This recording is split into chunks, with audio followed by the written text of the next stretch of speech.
Hello, bienvenue dans ce nouvel épisode de Feel Good, le podcast pour ton bien-être. Aujourd'hui, on va parler de productivité, donc prends les 10 prochaines minutes comme un moment juste pour toi, installe-toi confortablement et c'est parti. La semaine dernière, on a parlé du temps qui passe, et je t'invitais à prendre conscience du caractère extrêmement précieux de ce temps.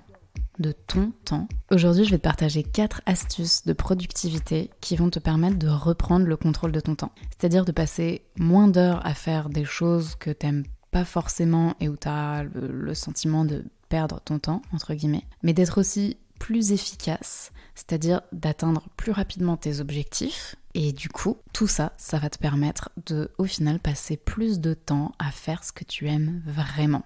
Parce que c'est un petit peu ça l'objectif. En tout cas, moi, quand je pense à la productivité, mon objectif perso et la visée que j'ai, c'est pas de devenir une machine de guerre qui fait tout méga vite, ultra productivité. C'est plutôt de pouvoir vraiment reprendre le contrôle de ton temps et du coup, d'avoir le luxe de te dire « Ah bah là, ça, j'ai envie de prendre complètement de mon temps, j'ai envie de passer des heures à observer des fleurs dans la nature, j'en sais rien. » Mais pour pouvoir observer ces fleurs dans la nature, il faut que à côté, tu aies ton travail qui tourne bien, que tu aies ta maison. Enfin, voilà, il y a tout un tas de tâches qu'on doit faire en permanence. Et parfois, toutes ces tâches-là, on a l'impression qu'elles remplissent l'intégralité de nos journées. Et du coup, elles nous empêchent de faire les choses qu'on voudrait vraiment faire. Que ça soit, comme je disais, observer des fleurs dans la nature, passer plus de temps à faire du sport, apprendre une nouvelle langue, apprendre un art martial, voyager. Enfin, j'en sais rien, il y a sans doute plein de choses que tu aimes faire et où tu as parfois l'impression que tu n'as pas le temps de les faire. Et l'idée de la productivité, c'est de te redonner la main sur ton emploi du temps et de pouvoir progressivement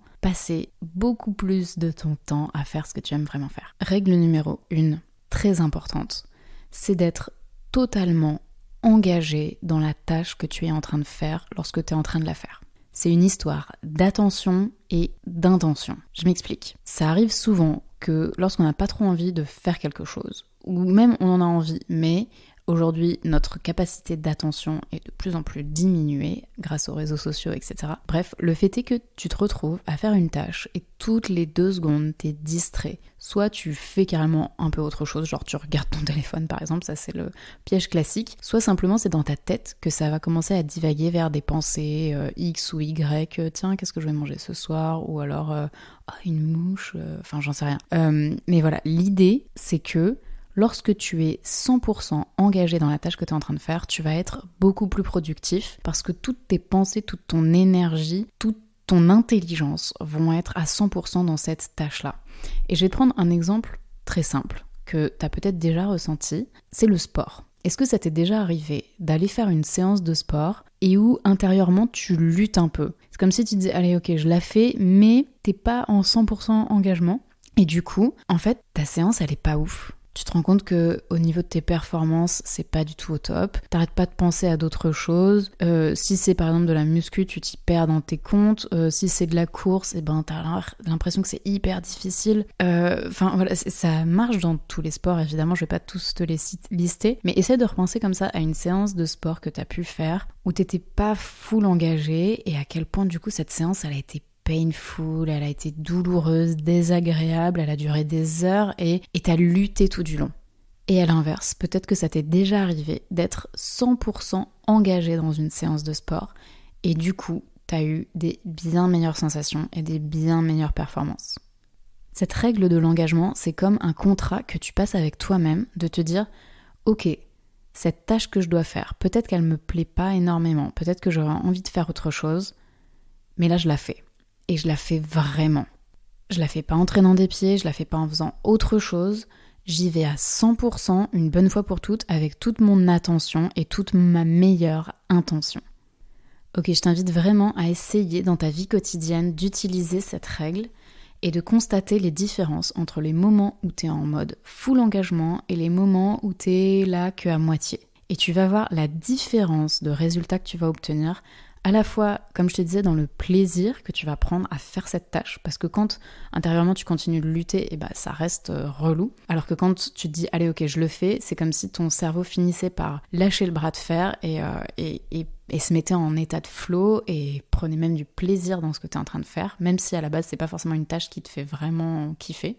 Donc voilà, je t'invite franchement à utiliser cette règle et à voir la différence. Et une fois que tu auras bien constaté la différence, tu vas plus pouvoir t'en passer. Même si au départ, je sais que ça demande un certain exercice mental, de se dire intérieurement « go, j'y vais à 100% » et d'y aller vraiment. Deuxième règle très importante, c'est d'utiliser la loi de Pareto. La loi de Pareto, je t'en avais déjà parlé. Pour rappel, elle s'appelle aussi la loi des 80-20. Et c'est l'idée que dans chaque rapport de cause à effet, il y a 20% des causes qui vont produire 80% des effets et inversement, 80% des causes qui vont produire que 20% des effets. Donc cette loi, elle est particulièrement intéressante en productivité parce qu'en fait, elle t'invite à arrêter d'être perfectionniste et à te dire que quand tu veux accomplir quelque chose, si tu arrives à identifier quelles sont les actions qui représentent 20% des causes qui vont te permettre d'obtenir 80% des effets, tu vas pouvoir être beaucoup plus rapide, beaucoup plus productif pour obtenir la quasi-totalité des effets que tu espères. Je te donne un exemple concret pour illustrer tout ça, ça sera plus simple. Imaginons que tu veuilles construire une cabane en bois au bord d'un lac pour passer un week-end avec tes potes. Dans ce cas précis, l'objectif c'est quoi ? C'est de passer un super week-end avec tes potes. La cabane en bois, elle fait partie de ce week-end, mais c'est pas la cabane de ta vie. L'idée, c'est pas de construire la cabane la plus parfaite du monde, c'est d'avoir une cabane cool, fonctionnelle, qui va vous permettre de passer un super week-end. Parce que, dans ce cas-là, ton objectif premier, c'est ça. Et faut pas perdre de vue que c'est ça l'objectif. Et j'insiste là-dessus parce qu'on a tendance à oublier ça. Parfois, on va se focaliser sur des choses, sur des étapes dans un projet, où on va passer des heures, des années, énormément de temps pour essayer de rendre un truc parfait, alors qu'en fait, ce truc sur lequel on a passé 1000 ans, cette cabane en l'occurrence, c'est pas ça le plus important de ce projet. Là, le plus important de ce projet, c'est de passer un week-end trop cool avec tes potes. Et du coup, tu vas pouvoir construire cette cabane en utilisant la loi de Pareto. Et ça va te permettre de te poser la question, ok, c'est quoi les 20% des causes que je dois faire pour que j'ai une cabane qui soit cool à 80%. Et ensuite, si tu as envie de passer beaucoup plus de temps pour peaufiner les 20%, pour qu'elle soit trop cool à 100%, libre à toi. Mais en ayant accompli dès le départ ces 80% d'effets, donc on peut vite s'y perdre, mais en gros 20% d'actions vont te permettre d'obtenir 80% d'effets, donc une cabane super cool à 80% en un minimum de temps. Donc tu vas pouvoir te dire, ok, c'est quoi les critères d'une cabane qui soit bien cool ? Faut qu'elle ait des murs, faut qu'elle ait une porte qui ferme, faut qu'il fasse chaud à l'intérieur, faut qu'il y ait un toit, j'en sais rien. Mais les petits napperons aux fenêtres et aux tables, j'en sais rien, la moumoute par terre, l'odeur boisée dans les oreillers, enfin bref, les 20% de détails en plus, c'est pas la priorité. Ok ? Bon, j'espère que cet exemple t'aura pas embrouillé plus qu'autre chose. Mais voilà, l'idée, c'est de réaliser que parfois c'est ok de laisser tomber le perfectionnisme pour pouvoir être beaucoup plus efficace et pour pouvoir avoir quelque chose de déjà très très bien qui va te permettre de passer au level d'après. Et vraiment, cette loi de Pareto, je t'invite à la voir comme ça, comme une invitation à te dire, attends, c'est quoi la finalité vraiment de ce que je cherche à obtenir ? Là, c'est le week-end, c'est pas la cabane. Donc c'est ok si ta cabane, tu l'as faite plus rapidement et qu'elle est très bien à 80%. Ok, alors troisième règle super importante, c'est de regrouper les actions qui se ressemblent. En anglais, on dit batcher, c'est effectué par lot. En fait, l'idée, c'est de se mettre dans un certain mood. Admettons, tu dois répondre à tes mails. C'est de faire plein de mails d'un coup, plutôt que de répondre à un seul email, puis de passer à autre chose, une autre occupation qui n'a rien à voir, puis de revenir répondre à un seul email, puis te repasser à autre chose. En fait, quand tu regroupes tes actions par lot, qui se ressemblent, ça te permet d'être beaucoup plus efficace parce que ton cerveau se configure d'une certaine façon et du coup il va pouvoir répéter les choses de façon de plus en plus efficace, de plus en plus rapide parce que ton attention, ta mémoire, ton intelligence, ta logique sont câblés pour ce type d'action particulier, en l'occurrence répondre à des emails, ce qui est très différent de faire la vaisselle par exemple.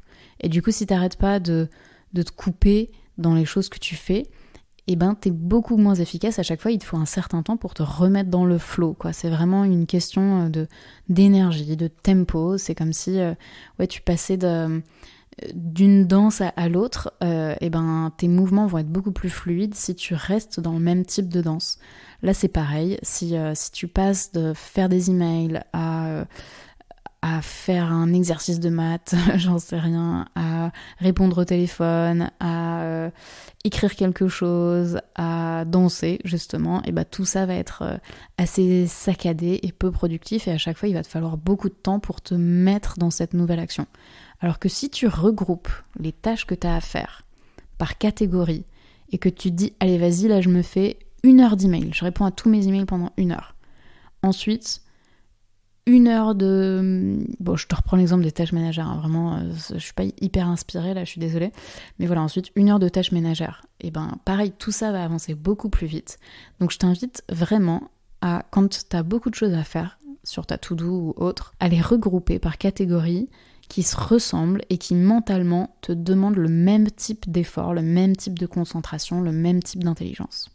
4e et dernière règle maintenant, c'est de planifier des moments dédiés pour les tâches que tu as à faire. Et cette règle, elle s'articule particulièrement bien avec la précédente parce que une fois que tu as regroupé toutes les choses que tu as à faire en catégories, tu vas pouvoir bloquer dans ton emploi du temps des moments dédiés pour faire ces tâches. Donc, je te reprends l'exemple des emails. Tu te dis par exemple le jeudi matin, clac là j'ai un gros bloc d'emails. Ensuite, tu te dis le jeudi après-midi, là j'ai un gros bloc tâches ménagères. Tu vas pouvoir, une fois que c'est regroupé en catégories, bloquer des moments dédiés, les inscrire dans ton agenda et te dire ok, ce moment-là, il est dédié, je fais que ça. Et là, toutes les lois de productivité que je t'ai proposées dans cet épisode s'additionnent les unes aux autres.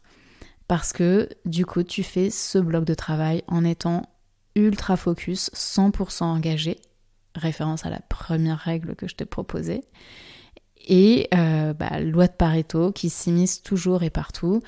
Quand tu fais tes to-do, quand tu réfléchis aux choses que tu as à faire, etc., t'essaies vraiment de penser à c'est quoi l'objectif global que je veux atteindre, et si jamais ça c'est juste une étape sur mon chemin, j'essaie d'être productif au maximum et de faire les choses qui vont me permettre d'avoir le plus de résultats. Je te récapitule donc les 4 règles que je t'ai proposées aujourd'hui pour être plus productif.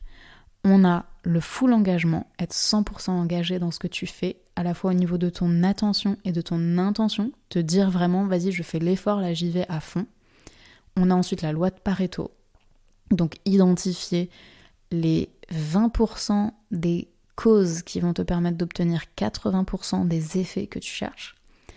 Puis l'idée de regrouper les choses que tu as à faire par catégories qui se ressemblent afin de pouvoir les enchaîner à la suite et d'être dans une seule et même énergie où tu seras beaucoup plus efficient.